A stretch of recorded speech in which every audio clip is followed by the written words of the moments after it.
even in the beginning of 23, was a rural Indian farmer was able to use a bot built on, I think, a very early GPT-3 or 2.5 even, essentially to reason over some farm subsidies that he had heard about in a local language and had it even in that very early days. So I do think it's in our hands, even in the global south, to use it to create, I would say, more of that opportunity where there isn't one. One of the demos I always go back to, I think this was even in the beginning of 23, was a rural Indian farmer was able to use a bot built on, I think, a very early GPT-3 or 2.5 even, essentially to reason over some farm subsidies that he had heard about in a local language and had it even in that very early days. One of the demos I always go back to, I think this was even in the beginning of 23, was a rural Indian farmer was able to use a bot built on, I think, a very early GPT-3 or 2.5 even,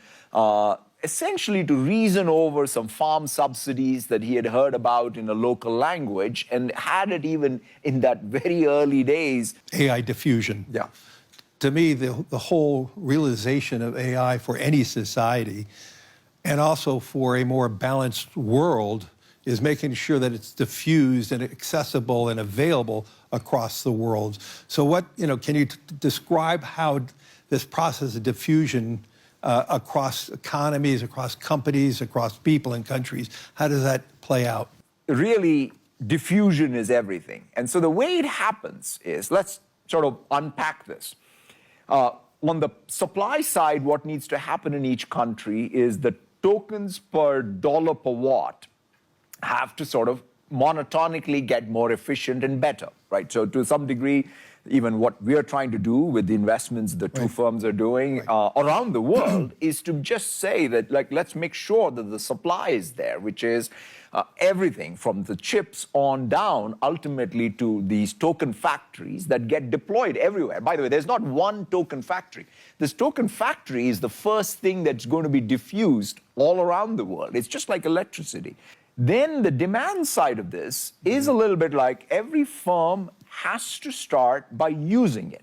Called Raj Reddy, who had this nice metaphor of AI, and he had this long before even generative AI. He said either it's a cognitive amplifier or it's a guardian angel, right? So if you think of AI as that, then in the global workforce, right, when a doctor can get to a patient, spend more time with the patient because the AI is doing the transcription and entering the records in the EMR system, entering the right billing code so that the healthcare industry is better served across the payer, the provider, and the patient ultimately, right? So in some sense, the thing that diffusion is very strongly correlated to one thing alone, which is how broadly are people skilled in using this?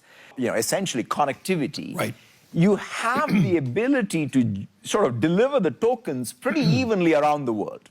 Right. A lot more so than, let's say, the PC era or even the beginning of the mobile era, right? Because it took a long time for even the smartphone in particular to penetrate all of the world. Whereas now, it's not the case, right? These models and their outputs are pretty much available everywhere. And so the question to me is, what's the use cases that make sense, right? So in fact, one of the demos I always go back to, I think this was even in the beginning of 23, was a rural Indian farmer was able to use a bot built on, I think, a very early GPT-3 or 2.5 even, essentially to reason over some farm subsidies that he had heard about in a local language and had it even in that very early days, have it even show some agentic behavior, right? Like, go complete a form for me. So in some sense, it took, it brought back agency to someone who perhaps didn't have that because the technology was so much more accessible. Right. So I do think it's in our hands, even in the global south, to use it to create, I would say, more of that opportunity where there isn't one. But I think what the necessary conditions still are, do you have the capital investment being put in? Do you even have an environment for capital? Because in an interesting way, we are, for example, as hyperscalers, investing all over, right, including the global south. So as long as there's an environment which attracts the capital investment, And you see the demand. and then the demand is there. Yeah. And so the question is, how do you have a set of policies that allow for both the capital to come in, for it to find nexus with, there are certain things, by the way, private capital can do, certain things that public capital only can do. The big challenges with all of these new technologies is when work artifact and workflow changes, that means we as firms have to change how we work. So the current structure may not make sense because you want people to be able to work in a way that allows them to have this information flow freely. So what all this leads me to, if I had to sort of say, what's the formula? The formula, I think it starts with the mindset. So the mindset we as leaders should have is we need to think about changing the workflow with the technology.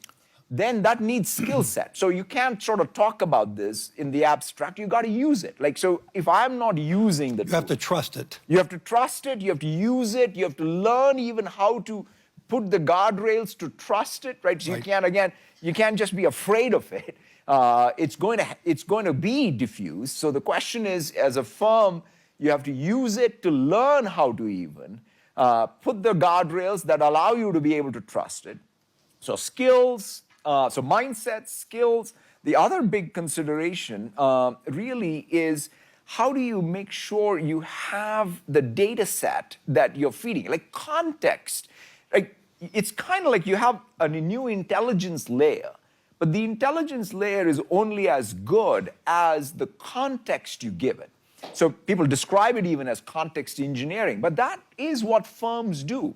Right? If you think about what do firms do, it's all about the tacit knowledge we have by working as people in various departments and moving paper and information. So the question is, how do you really have this? AI also have that context. So these are sort of some of the new things that have to percolate throughout an organization to take advantage. In fact, that's why I think you're going to see that challenge of, why am I not seeing immediate results in productivity?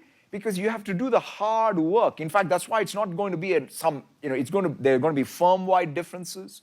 There could be sector-wide differences, but it's going to fundamentally be because of the leadership will in an organization.